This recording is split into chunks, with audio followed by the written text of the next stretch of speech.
Hey everyone, Travis here on day 2, week 7 of the summer split of the LCS, joined by Kez for his very first interview ever. No, have you done anything with Riot? Uh, yes. How did that go? It was boring.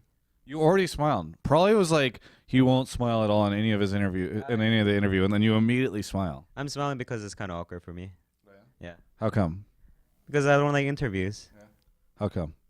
I don't know. It makes me feel very, very uncomfortable. So you feel uncomfortable right now? No. Good. See, It looks comfortable, but I'm not. internally there's like a battle between like your soul. Yeah. You're kind of shy guy. I'm not really shy, but I'm just not used to the cameras and people like putting microphones in my face. Well, don't worry, you'll get natural. It'll get comfortable soon. Like it just we'll do like the you know how they do like the desensitization thing where they just like throw you into the deep end and force you to swim. Yeah, so we'll just Yeah, I actually did that once in my high school life. I almost died. really close. Yeah. Okay. See how comfortable that is? Okay, now that you've had that, now it'll feel more comfortable. All right, so tell me about yourself, Kez, because you're kind of like, people know a lot of the folks on complexity, and obviously you've been in the challenger scene previously, but people don't know like a ton about you. So what's your background? Like if this was like a dating website, what would you write as your profile? Well, I'm actually Korean too. My first language is Korean, so like people say like Helios and like Seraph are like the only two Koreans in the NA, but I'm actually like 100% Korean too. But I have US citizenship. I was born in the States, so So you're like the complexity Korean. yes, I am trying to So carry them. everybody's taking one. Yeah. But you have very American mannerisms, so you're more closer like Loco Doco. Oh, not that, but I'm a bit of both. Yeah. Nice. Have you spoken to Helios, Seraph, Loco, any of those guys in Korean? Yeah. Helios and Loco are actually really nice guys. I always talk to him when I'm here. So Seraph's a jerk then, is what I'm hearing. No, Seraph is he's a really cute guy. I like him. No, I'm Cute? not like gay, but yeah. Okay. So never mind. We'll just move on. There's so many jokes I could go with there, but then like it's dangerous territory because if I make it's like walking through a minefield. If I make the wrong joke, people assume the wrong thing about me, either that I am gay or that I don't like gay people, which isn't the case. So I thought you were gay with double lift. yeah, but that hardly that hardly counts, right? Like everybody gets one, right? Okay. Who's your one? Seraph? See, we figured it out. Okay, so I got double. If you got Seraph, I guess we just CLG's easy pickings these days. Yeah. It is. Anyway, we're getting back into this. So all right. Anyway, you actually the Seraph thing has to be on the down low. We can't ever let anybody know because you actually recently got engaged. Yes, I have. All right. Now I heard an interesting story behind the decision for you to propose. Do you want to go into that? And I don't care if you don't want to because we're going to go into it. So, tell me about the story behind that. Well, basically, I was planning to propose when I got into LCS when I was in C9 Tempest, but we obviously failed, so I kind of canceled it. I mean, the only reason I wanted to propose was because I would have a income, so I can support the family, I guess. You say the family. So, do you have a kid? No, But there's apparently one on the way because you're saying the family. maybe no. You said maybe, and is she going to freak out because she's going to be like, I didn't even know? No, family as in wife. Yeah. So, like the two of you, you mean? Yeah. Two of us.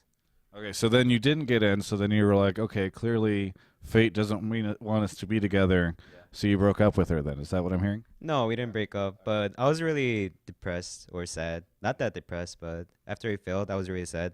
But my girlfriend actually, my fiance, was really supportive. She was like, maybe, I mean, it's just, can I do like really religious comment?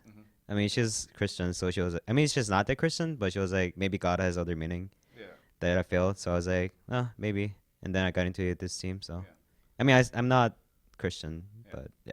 So then so you didn't get in. You were really sad. She was really supportive of you, and you were like, "Well, sorry. I appreciate the support, but it's just not happening." Yeah. Kinda. And then you got a call. So how did you coming to Complexity work? I know, I mean, obviously to sub Broken Shard, but how did the conversation go down, or how did you find out? Well, I mean, Complexity and C9T were actually really close in the amateur scene because we were both in like top amateur teams last bit. So we like talked a lot to each other. So I think that's why they approached me. And then once you got into like, okay, so then you were subbing for them for a while. Did you know, like, at one point in time, did you think, like, okay, wait, there's a chance that I might just be on here permanently? Oh, because I'm good. Okay. Yeah. So just immediately you knew, okay, I just need to show up Broken Shard, and I got this. I'm good. I'm Korean, so. Okay, yeah. What does Broken Shard have? Yeah. Okay. Well, right now he's probably got a little bit of sadness in his heart because he's not in America, like, playing, right? Yeah. I mean, he's on a team, so. So he can suck it. So. All right. Well, somewhere Broken Shard is watching this, and a single tear is going down his cheek. But all right. So then you found out. Okay. So at what point in time after starting to play for Complexity were you like, okay, time to propose? I actually kind of forgot about it, but well, yeah, you know Yazuki, right? Yeah. Yeah, Yazuki was like tweeting me about like or like messaging me on Skype about it, and I was like, oh shit.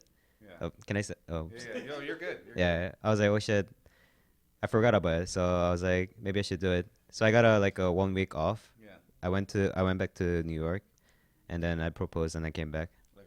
Yeah. So wait, was Yuzuki like, so man, are you gonna propose? Because if not, like, you know, I if she's open, you know, for like if that's not gonna be a thing, maybe it's time for me to, you know, hit her up. Is that what the situation was? No, he was like, "Can I be your best man?" I was like, "Oh shit, okay." Yeah. You're like, oh yeah, marriage. I forgot about that thing. Yeah. I mean, I'm old, so Yeah. Wait, how old are you? I'm 26. Oh damn. I think I'm older than you. No. Oh, okay. Actually, yeah, you are. I'm 25. Yeah. But everybody thinks I'm like 31. Yeah, And then in this video, like every single time I mention my age, like all the comments fill up with like, "Oh my god, I thought he was like actually double his dad," or something like that, right? They all think I'm like 40 or something, and then I sort of cry myself to sleep. Yeah, much like Broken Shard. So you, okay, so you went back to New York. So evidently she lives in New York. Yes, she is. Okay. Is she moving out here? Not yet. She has a job there. Okay. So how's that? You just be married but living on opposite sides of the country? Well, we're not married yet, but Well, I mean, yeah. so is she going to move here once you get married, or have you guys discussed this? Like, I mean, should we bring it up in the interview so it becomes a topic of discussion that you guys could sort of handle? I'm still waiting until the next relegation. If you don't get relegated, then yeah. Okay. So wait, so is it like a?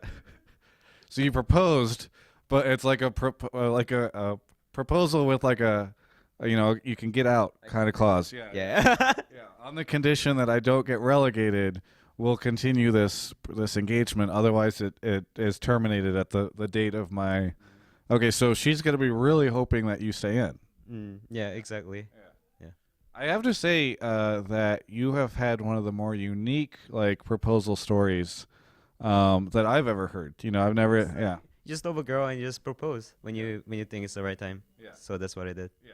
But then you also add in like a you know, a clause that allows you to. Yeah. That's a little different. So how? Okay, so whenever you were in New York, how did the proposal go down? Like, did you know like have it in a wine glass or something? Talking about my proposal. Why are we talking about league? Okay, well, now that's gonna flood Reddit with a bunch of comments of like, oh, it's an interesting story. Like, okay, here you want to. We'll real talk this. Okay, I think it's cool because people will hear the story, they'll learn about you, and they'll know like, okay, I want to be a fan of this guy or I hate him.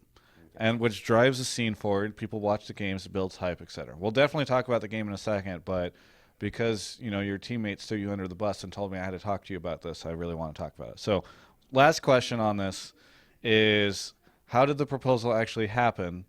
And like, you know, did you get down on one knee, or were you just sort of like, hey, you want to get married? No, actually, I was like thinking a lot of things, but I mean, I'm not really good at like planning events, and she doesn't really like loud and like big events, so I just like did it really subtle. Yeah. I just picked a kind of expensive restaurant, so we just went there. We just finished dinner, and after the dessert, I just proposed with the fine ring. Very cool. You didn't want to Cloud Templar it up. Yeah. I mean, the ring was really expensive. Yeah. Nice. Good job. Those LCS salaries, though. Okay. All right. So now we can move away from your personal life. Now that everybody has an idea of the type of person you are. So let's talk about that game. So you guys played against EG. It was quite possibly the longest game of the almost certain the longest game of the split, maybe the year, at over 65 minutes. What was going on in game? I understand that you're kind of like a calming force on the team. So like, how did that unfold, and what was your role in making sure that the team can win? Well, I think we had a fine early game. I mean, Yasuo got camped a lot, but I got Lulu rolling against Jax. So the early game was fine, but the mid game it went really hectic because of Syndra, I think. Like Syndra was like everywhere trying to like kill somebody. And late game, I mean, when it was like 57 minutes, I looked at the clock because I thought it was only like 30 minutes into the game. So I was like, damn. So we're playing this game for 1 hour. Like we just gotta either lose or win the game. So that's what happened. Well, I would say we should go on for longer and talk more about the game so that, I don't get yelled at on Reddit. But they just knocked on the door, which is the universal sign for your shuttle's here and you have to leave. So you have any shout-outs, plugs, anything that you want to say at all? Shout out to Sound Blaster, CyberPower PC, Creative, Corsair, Newegg, Twitch, Scuff Gaming, Punit Wear, and DX Racer. Very good. Really appreciate it. Thank you so much for sharing your romantic story with me. And hopefully, a lot of people can root for Kez and his fiance and relegations if you guys make it there. God forbid. Yeah. Thank you so much for the interview. Check out the rest of all of our coverage of all things LCS at ongamers.com.